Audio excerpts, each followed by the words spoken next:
बहुत बहुत साधुवाद यशपाल जी का। जैसा कि उन्होंने बताया कि ये जातियां किसी भगवान ने नहीं बनाई और ये किताबें भी किसी भगवान ने नहीं लिखी। ये सब यहाँ मनुवादी मानसिकता के लोगों के बनाए हुए ग्रंथ थे। इन्होंने मनुस्मृति जो लिखी थी उसमें हमें शूद्र का दर्जा दिया था और उसके हिसाब से हम सूरज निकलने से पहले निकलते थे। हमारी कमर पे झाड़ू रहती थी और गले में हांडी रखती थी। हम इस जमीन पर थूक भी नहीं सकते तो हांडी में थूकना पड़ता था हमारे लोगों को।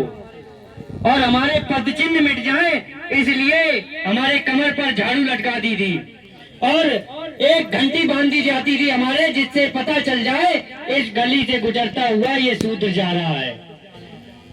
यहाँ पर जैसे तालाब होता था उसमें कुत्ते पानी पीते थे, लेकिन हमारे लोगों को पानी पीने का अधिकार नहीं था। हमें अधिकार जब मिला, जब बाबा साहब ने ये संविधान लिखा तब हमें अधिकार मिला। उससे पहले हमें पानी पीने तक का अधिकार नहीं था।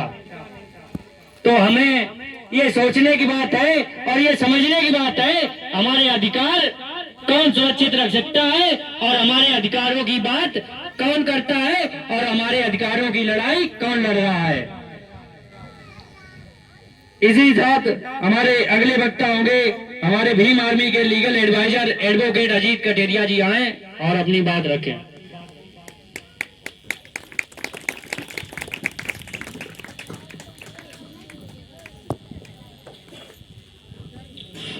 जय भीम। बहुत बहुत धन्यवाद हमारे संचालक महोदय छोटे भाई कुलदीप कटेरिया जी का। सर्वप्रथम करुणा के सागर दया के भंडार तथागत बौद्ध को सत सत नमन। भारत रत्न शोषित वंचितों के अधिकार दिलाने वाले विश्व रत्न बाबा साहब डॉक्टर बी.आर. अम्बेडकर को सत सत नमन प्रणाम। और मंच पे मनसासीन हमारे जिलाध्यक्ष महोदय एवं बाहर से आई हुई सम्मानित हमारे बुजुर्ग माताएं बहनें मौजा भावलपुर के प्रधान सभी को जय भीम जय संविधान।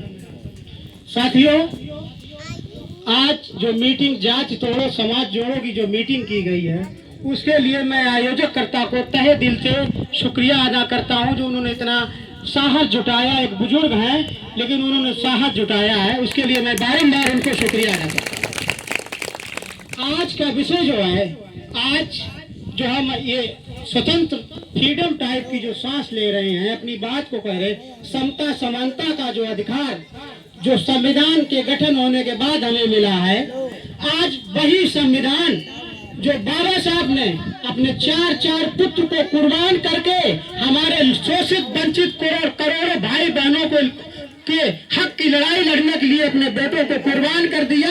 और ये संविधान, ये प्लेटफॉर्म जो दिया है जिसके लिए हमें बैठने का अधिकार, पढ़ने का अधिकार, बोलने का अधिकार, नौकरी का अधिकार, मंचाई व्यवस्था का अधिकार, यात्रा करने का अधिकार, सारे अधिकार हमें डॉक्टर साहब डॉक्टर बी.आर. अम्बेडकर ने दिलवाए हैं। भाइयों, आज ये संविधान खतरे में है। संविधान संशोधित किया जा रहा है। संविधान में ऐसे ऐसे नियम लाए जा रहे हैं जिससे कि जमींदारी व्यवस्था पुनः लागू हो, हमारे फंडामेंटल राइट, मूल अधिकार खत्म हो जाए। आज हमें संगठन की जरूरत है, हमें शिक्षित होने की जरूरत है, संघर्ष करने की जरूरत है। अगर हम ऐसा नहीं करते हैं तो एक दिन वो आए तो गुलामी गुजर गई। पैरों की बेड़ियों में जो गुलामी थी, अरे हमारे भाई संचालक महोदय कुलदीप कटेरिया ने बताया कि बुजुर्गों की व्यवस्था ये थी कि उनको दिन में निकलने का अधिकार नहीं था। सूर्यास्त के बाद या सूर्योदय से पहले वो गांव के बाहर रहते थे, निकलते थे। थूकने के लिए गले में हांडी थी, अपनी बात नहीं कह सकते थे, पानी नहीं पी सकते थे। साथियों, इनके तालाब में पानी, इनके घड़े का पानी कौवा पी सकता है, बिल्ली पी सकती थी, लेकिन हमारे समाज के आदमियों को, हमारे बहनों को, भाइयों को, बुजुर्गों को जो गुजर गए उन्हें इनके पानी पीने का अधिकार, छूने का अधिकार नहीं था। वो अधिकार अगर आज किसी ने दिलाया है तो बाबा साहब डॉक्टर बी.आर. अम्बेडकर ने दिलवाया। आज हमारा रिजर्वेशन खतरे में है। रिजर्वेशन नहीं रहा तो हम नहीं रहेंगे। हमारी युवा पीढ़ी जो बैठी है, जो बुजुर्ग माताएं बहनों के सामने जो बच्चे बैठे हैं, इनका भविष्य संविधान में है और संविधान नहीं रहा तो इनका भविष्य नहीं रहेगा। बाबा साहब ने कहा था कि इस संविधान के जरिए पहले राजा रानी की कोख से पैदा होता था, जो राजा हुआ करता था उसकी रानी की कोख से राजा पैदा होता था। मैं संविधान का गठन किया जा रहा हूँ, राजा रानी की कोख से पैदा नहीं होगा, राजा संविधान से पैदा होगा। हर अगड़ा पिछड़ा जो शोषित वंचित हर व्यक्ति का, हर भाई का बच्चा राजा बनेगा। आज हमारी बहन जी 4 बार सीएम बनी संविधान की बदौलत, अध्यक्ष अखिलेश माँ हमारे चीफ मिनिस्टर बने संविधान की बदौलत, हमारे कई मंत्री पार्लियामेंट में है संविधान की बदौलत। जब संविधान नहीं था हमारे कोई मंत्री, कोई चीफ मिनिस्टर कोई हमारे नहीं हुआ करता था। तो ये संविधान आज खतरे में है, और संविधान खतरे में तभी सुरक्षित रह सकता है जब हम संगठित रहे, शिक्षित बने। आज की लड़ाई हमारे जो जनप्रतिनिधि हैं, जो जनता के नेता हैं, वो किसी भी पार्टी को एक होकर संविधान को बचाने के लिए एक प्लेटफॉर्म में आना पड़ेगा। आज अभी आपने सुना होगा मणिपुर में हमारी माताएं बहनों को निर्वस्त्र किया गया। निर्वस्त्र इट मीन्स उनको नंगा करके प्लेटफॉर्म परेड कराई गई। उसमें एक विशेष समुदाय के लोगों ने उसमें इंटरफेयर किया और बुरी तरह सताया गया, नंगा किया गया, उनके साथ कई तरह कुकर्म किए गए। और वहाँ की तत्कालीन सरकार, वहाँ के जो डबल इंजन की सरकार, FIR नहीं दर्ज की गई, रिपोर्ट नहीं लिखी गई, उनको न्याय नहीं मिला। तो सुप्रीम कोर्ट के DVI चंद्रचूड़ जो है वर्तमान CJI, उन्होंने उसका संज्ञान लिया और उस तक राज्य सरकार से पूछा कि वहाँ महिलाओं के साथ ये अमानवीकृत हुआ है, आप FIR क्यों नहीं लिख रहे हैं। मीडिया में आया, तब जाके करीब 25 दिन बाद FIR लिखी गई। आप सोच लें, संविधान होने के बाद भी हमारी माताएं बहनों की क्या दशा। हमारे एक भाई के MP में उसके मुंह में मूत दिया गया, उसी सरकार के नेताओं ने मूत दिया और सरकार ने कोई एक्शन नहीं लिया। जब हंगामा किया बड़े भाई चंद्रशेखर आजाद ने वहाँ ट्वीट किया कि हम वहाँ स्ट्राइक करेंगे, धरना करेंगे, तब जाके वहाँ पे जो है FIR लिखी गई। आप आज संविधान की बात करते हैं, ये मनवादी संविधान की बात नहीं करते, संविधान को बदलने की बात करते हैं। साथियों, संविधान बदल दिया गया तो न आप सुरक्षित है, न अगड़ा सुरक्षित है, न पिछड़ा सुरक्षित है, न माइनॉरिटी सुरक्षित है, न बैकवर्ड सुरक्षित, हमारा कोई भाई सुरक्षित नहीं है। और आप देख लें, आज अभी 4 दिन पहले हमारे जो वर्तमान होम मिनिस्टर महोदय हैं, उनको कहेंगे अमित शाह जी, उन्होंने एक बिल पास किया है, बिल लाए हैं। पार्लियामेंट में जब कोई कानून बनाया जाता है तो उसको पार्लियामेंट में लाया जाता है। वो पार्लियामेंट में कानून लाए हैं। कानून ये है कि जो कोर्ट से सजा होती थी, जैसे किसी के साथ कोई कृत्य हुआ, अपराध हुआ, बलात्कार हुआ, कोर्ट से उसको सजा दिलवा दी गई, तो वो सजा, उसमें कोई राज्य सरकार या समुचित सरकार इंटरफियर नहीं कर सकती।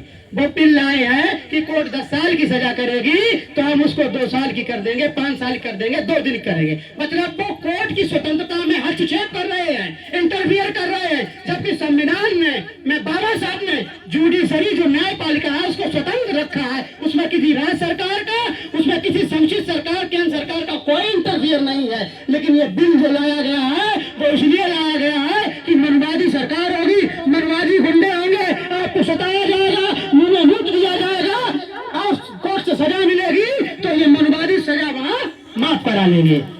न्यायपालिका स्वतंत्र नहीं रही।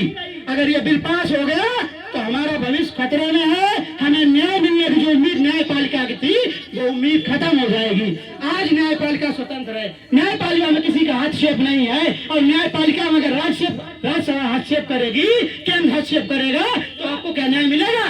नहीं मिलेगा। हमारे जो बुजुर्ग बैठे हैं, हमारी जो शोषित वंचित जो समाज की जातियां बैठी हैं, कितने मंत्रियों से इनका टचअप है, कितना इनका अटैचमेंट है, कोई न्याय नहीं ले पाएगा। भाई गुंडे होंगे, भाई सताएंगे और उन्हीं की सजा माफ होगी। तो ये बिल, इसके लिए हर जनप्रतिनिधि को सत्ता से, समाज से उठ के इसके कड़ा से कड़ा विरोध करना चाहिए। अगर विरोध नहीं होता है तो हमारा सुरक्षित जो व्यवस्था है न्यायपालिका की वो खत्म हो जाएगी और हमें न्याय नहीं मिल पाएगा।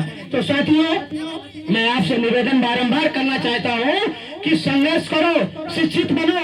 शिक्षा ही वो शेरनी का दूध है जो पिएगा वो ढालेगा।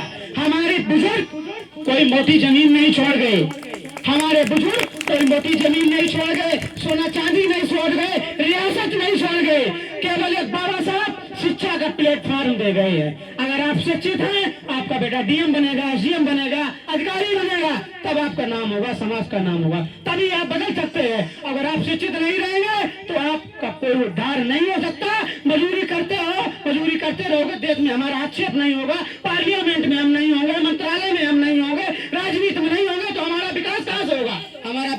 सही से संभव नहीं है। हम सबसे कहना चाहते हैं कि आधी रोटी खाओ, लेकिन युवा पीढ़ी जो बच्चे बैठे इनको शिक्षित बनाओ। शिक्षा ही वो शेरनी का दूध है, जो पिएगा वो दहाड़ेगा। और साथियों, संगठन की बात मैं पुनः करता हूँ कि छोटी मोटी बात को लेके गांव में इतना विवाद मत बनाइए जो पार्टी बंदी बन जाए। आज समय एक है, एक प्लेटफॉर्म पे होके हमें संगठन की, शिक्षा की, संघर्ष की बात करनी होगी। अगर हम नहीं कर पाते हैं तो ये हमारा दुर्भाग्य होगा, और इसका मनवादी व्यवस्था जो चल रही इसका लाभ उठाएंगे।